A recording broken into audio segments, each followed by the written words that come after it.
Assalamu alaikum, how are you guys doing? I have just come back from a recent trip from Ankara, which is the capital of Turkey. The reason for visiting Ankara is that there was a family wedding. Now stereotypically, touristy areas are places like Istanbul, Cappadocia, Fethiye, Antalya, even Trabzon. The flight was of course from London Heathrow. Departure time from here was 11 AM. So after 4 hours and a bit, we arrived at IST, the new Istanbul airport. They were getting ready to put up the Ramadan signage, so this was quite nice to see, and of course always a pleasant experience for me anyway. Some people think it's too big, but for me always a pleasant experience visiting that airport. And from here we waited 3.5 hours to get our connecting flight to Ankara, and this flight is barely 1 hour long. I think it was 1 hour 5 minutes long. Then we went to the family home, spent some time there, and then from there we got a lift to our hotel. Our hotel was called the New Park Hotel. Some places said it in English, some said Yeni Park Hotel. It's listed as a 5-star hotel. Breakfast was okay. It wasn't, I wouldn't say it was 5-star quality, but it's still a decent quality.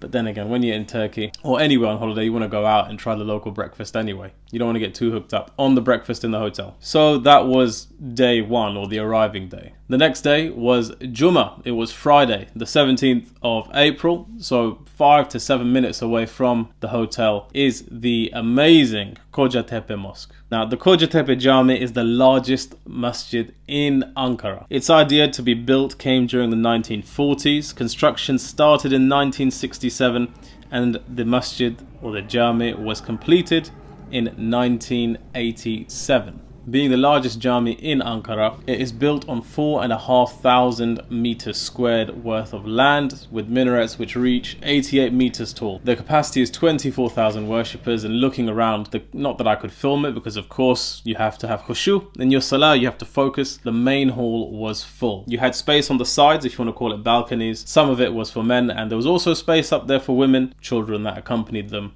as well. It was handy that it was so close to the hotel. It seems that everything is not too far away, so it was a good spot to stay in the end. Like you would expect, all the people are very friendly, very welcoming. They really wanted to speak with you. Although my Turkish is not 100% and it's not fluent, I managed to have conversations out there in Turkish. Not too many people in this area speak English as well in places like Istanbul, but that's to be expected. The khutbah was very nice to listen to. Just sitting in that Camii and taking it all in was an incredible experience, and definitely something I would recommend. Again, on a personal level, it doesn't look real. It's like CGI. Computer graphics have made it.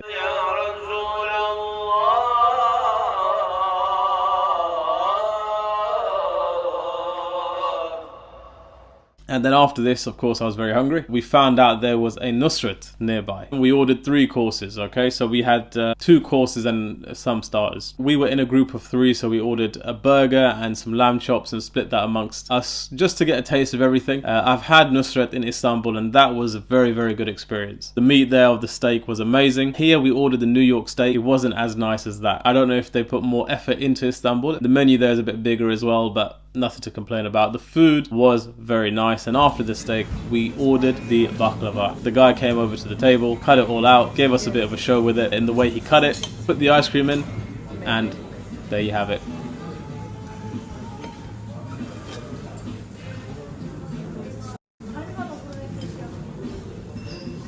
We headed off again to the family home to spend a bit of time there, and on the 3rd day we headed over to Atakule.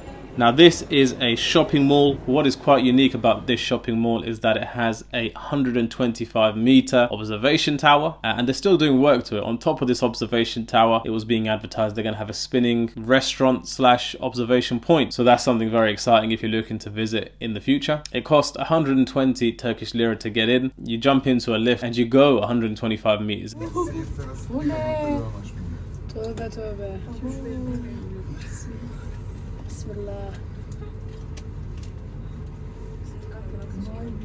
It's a whole observation deck in a circle, so any angle of the city you can see from there. And there is also this VR bubble. You sit inside this, you put the goggles on, a virtual futuristic tour of Ankara, flying around in this ball through the virtual headset. The shopping mall beneath that was pretty good. There was a lot of food places. There was plenty of shopping to be done in there. We picked up a few bits. The wedding was on the Saturday, and that's what I did on the Saturday. And this day I've been telling you about is actually on the day after that. We were getting a bit more pressed for time, so we headed to Anitkabir. This was either a day before or on the day of the anniversary of Atakule and that battle. So it was very busy. Looking around, it was decent for photo ops, and it has a nice museum in there. I didn't get too much video or photos here. We were pressed for time, so we went in, looked at the museum. Not that you could take photos in there anyway, because of course there's security there saying that you can't, and we moved on. After this, we spent a bit of time going to market bazaars, doing a bit of shopping for family back home,